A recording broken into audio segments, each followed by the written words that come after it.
भारत में इस समय 5 करोड़ केस पेंडिंग है। 5 करोड़ केस के कारण 5 करोड़ परिवार टेंशन में है। एक परिवार में 6 आदमी मान के चलिए तो 30 करोड़ भारतीय टेंशन में है।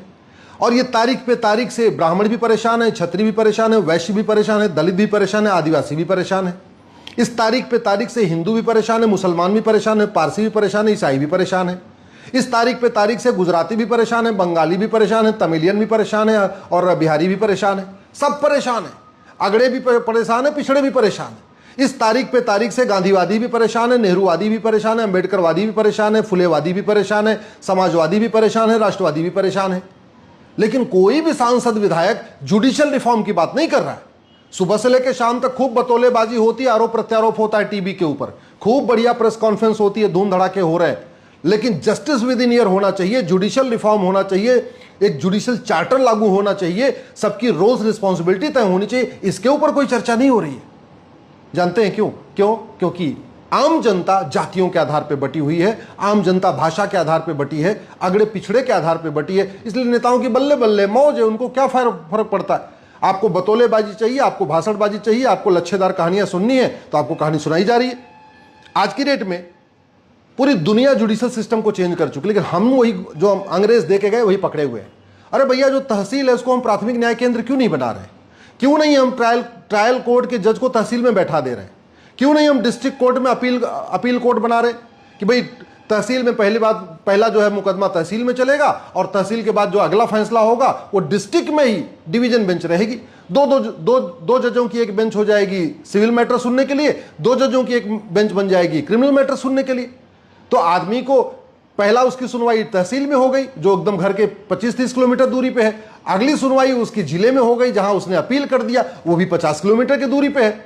तो सुबह गया शाम को आ गया, कोई ज्यादा परेशानी नहीं हुई।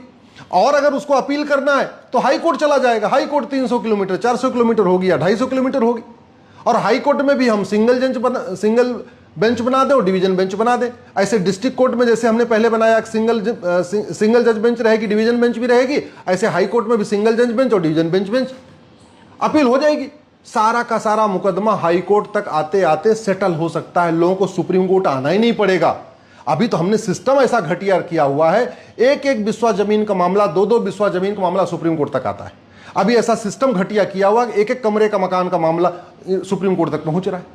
और ये जो 5 करोड़ केस के हैं, इसमें से 66% केस मकान, दुकान, खेत खलिहान के केस हैं, जमीन के केस हैं।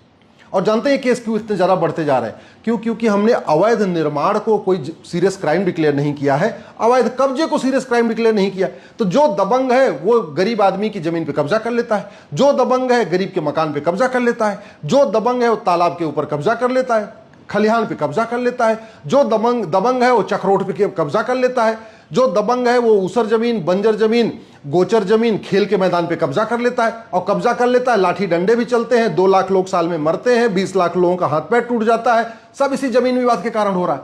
अगर हम एक कानून बना दें कि अवैध रूप से जमीन पे कब्जा करना, अवैध रूप से मकान पे कब्जा करना, अवैध रूप से किराए पे लेके फिर उस पे कब्जा कर लेना, ये 10 साल की सजा होगी, 10 लाख रुपए जुर्माना होगा, हिम्मत ही नहीं पड़ेगी। जमीन का जो 66% केस है, 50% केस ऐसे ही खत्म हो जाएंगे।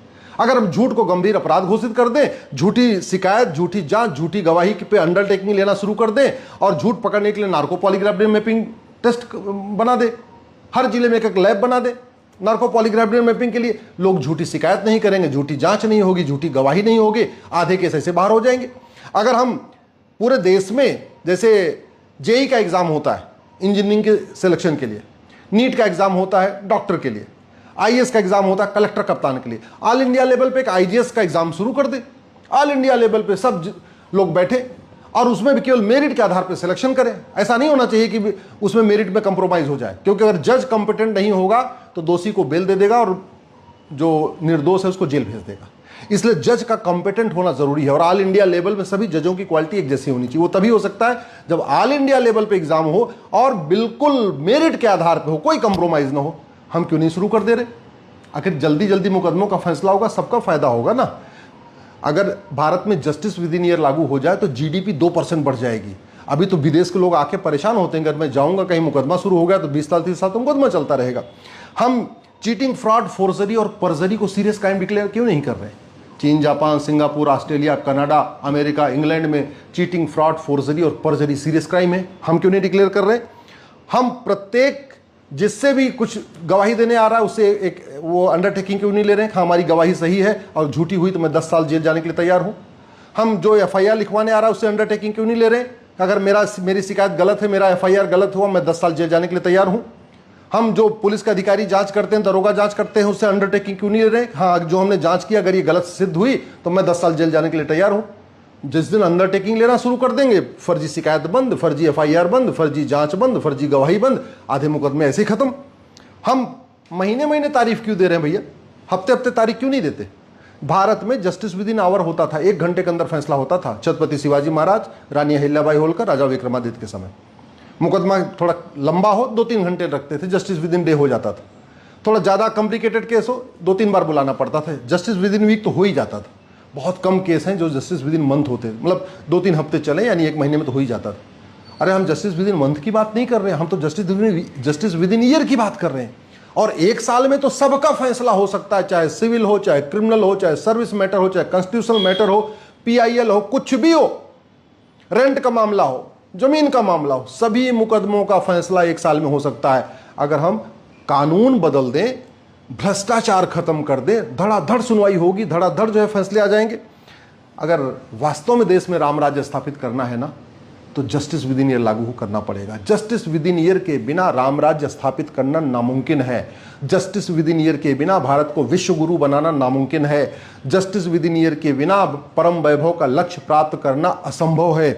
जस्टिस विद इन ईयर के बिना विकसित भारत बनाना असंभव है।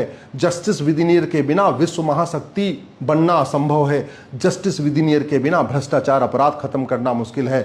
जस्टिस विद इन ईयर हो जाएगा, घूसखोरी, कमीशनखोरी, जमाखोरी, दलाली, कटमनी, तोलाबाजी, मिलावटखोरी ये कम हो जाएगी। कम क्या बल्कि खत्म हो जाएगी। जस्टिस विद इन ईयर हो गया यानी साल भर के अंदर लोगों को कठोर दंड मिलने लग गया, आतंकवाद, अलगाववाद खत्म हो जाएगा, जिहाद, मजहबी उन्माद खत्म हो जाएगा। जस्टिस विद इन ईयर हो गया, साल भर के अंदर लोगों को कठोर सजा मिलने लग गई, मानव तस्करी रुकेगी, नशा तस्करी रुकेगी, सोना तस्करी रुकेगी, चंदन तस्करी रुकेगी। जस्टिस विद इन ईयर हो जाएगा, हत्या, बलात्कार कम हो जाएगा, अपहरण कम हो जाएगा, फिरौती कम हो जाएगी। जस्टिस विद इन ईयर हो जाए, कठोर दंड मिलना शुरू हो जाए साल भर के अंदर, लव जिहाद रुकेगा, लैंड जिहाद रुकेगा, धर्मांतरण रुकेगा, घुसपैठ रुकेगी। जस्टिस विद इन ईयर हो जाए और भ्रष्टाचार खत्म हो जाए, घुसपैठी अपने आप भागना शुरू हो जाएंगे।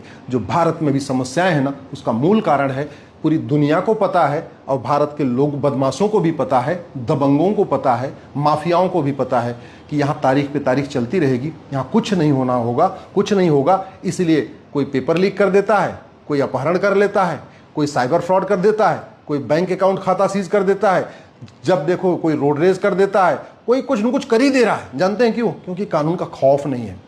जो समस्या भारत में है ये चीन, जापान, सिंगापुर में नहीं है। क्यों? क्योंकि वहाँ पे जुडिशल सिस्टम बहुत स्पीडी है। जो समस्या भारत में है वो अमेरिका में, रूस में, जर्मनी में नहीं है। जानते हैं क्यों? क्योंकि वहाँ 6 महीने साल भर के अंदर सजा हो जाती है। जो समस्या भारत में है वो अरब, Dubai, Kuwait, Bahrain, Abu Dhabi में नहीं है। क्यों? क्योंकि वहाँ 3 महीने 4 महीने के अंदर सजा हो जाती है।